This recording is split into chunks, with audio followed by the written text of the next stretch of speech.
The moment the biker swaggered into the Pinewood Café, everyone could feel it. The kind of tension that hangs in the air, thick and heavy, like the calm before a storm. No one knew it yet, but the encounter between him and Jenna, the 22-year-old waitress, would not only change the atmosphere in the cafe, would change his life forever. It was a quiet evening in the small town of Myrtle Creek, Oregon. The diner was starting to fill with locals, enjoying a peaceful Saturday night. The smell of bacon sizzled, coffee brewed in the corner, and the sound of quiet chatter created a homey buzz in the room. But when the Razorback crew rolled in, all of that stopped. The door swung open with a dramatic push, and in strode a tall biker clad in worn leather and a thick beard that almost seemed to give him an aura of menace.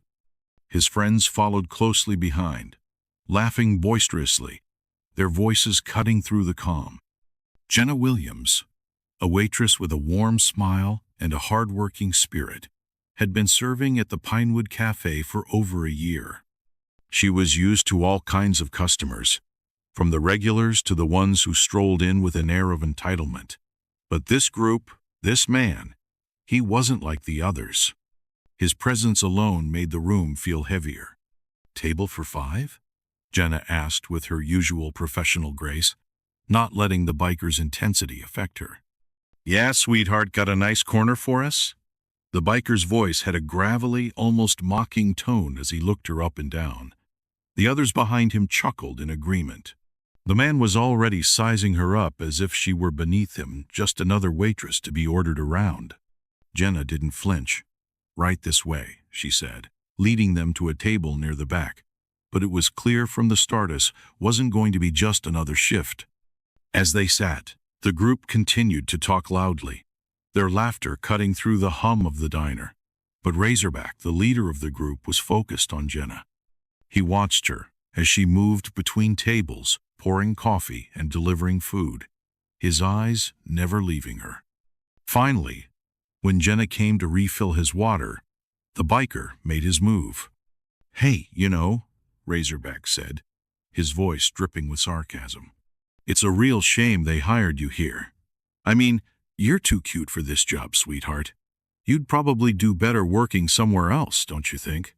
His words, though seemingly casual, were laced with venom.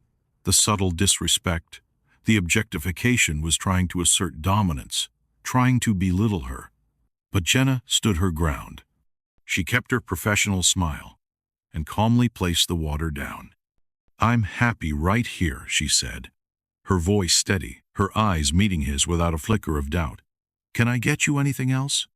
Razorback smirked, thinking his little comment had worked, thinking he had her rattled. But what he didn't know was that Jenna wasn't the kind of woman who backed down, not when it came to her dignity. As the evening wore on, the biker and his friends grew louder and more disruptive.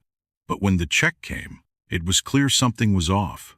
They didn't leave a tip, nothing at all, not even a penny. And as they left, Razorback had the nerve to say, "You can keep the change, sweetheart. Looks like you need it more than I do." The words stung. Jenna's face flushed with frustration, but she stayed silent. She'd dealt with this kind of treatment before, and she knew it wasn't worth getting upset over. She let it go till the moment she found herself standing in the back of the cafe, looking out the window at the bikers as they revved their engines and prepared to leave. But then something caught her eye. A black SUV had just pulled up to the diner. The driver stepped out, tall and clean-cut. He was well-dressed, but there was something about his stride that exuded authority. Jenna didn't think much of it at first, until she noticed him heading straight for Razorback and his crew. The two men spoke for a few moments, but then something happened that took Jenna completely by surprise. Razorback, the biker who had humiliated her earlier, suddenly stood up, his demeanor shifting. His cocky grin was gone, replaced by something far more respectful.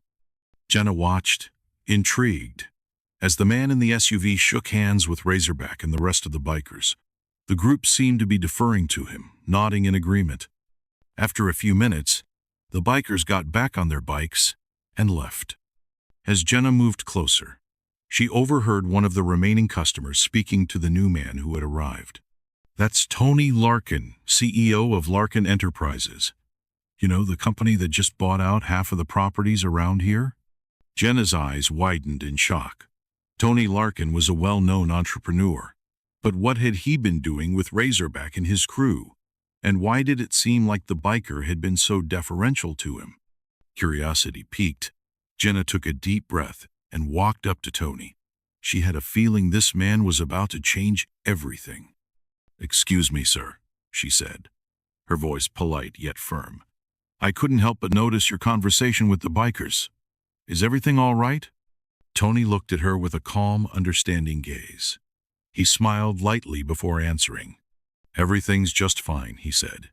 "In fact, I think you've just witnessed a little bit of justice. I don't take kindly to people who disrespect others, especially hardworking individuals like yourself." Jenna's heart skipped a beat. She wasn't sure what he meant, but something told her that this wasn't just another random encounter. Tony paused for a moment before continuing. "I'm in charge of a lot of things in this town, and I believe in treating everyone with respect. But I don't tolerate bullying. Those bikers were trying to mess with you for no reason at all. So I made sure they knew who they were dealing with." Jenna stared at him, surprised and grateful. The moment felt surreal. "Thank you, sir," she said, still processing the turn of events. "You didn't have to do that."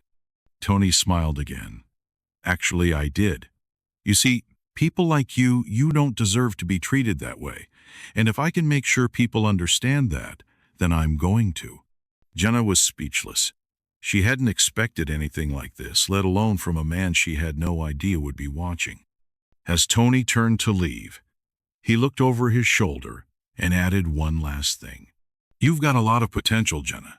Don't let anyone ever make you feel small."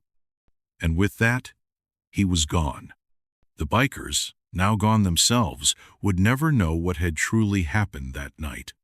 But Jenna would never forget the way she stood her ground, and how, in the end, she was shown more respect than she could have ever imagined.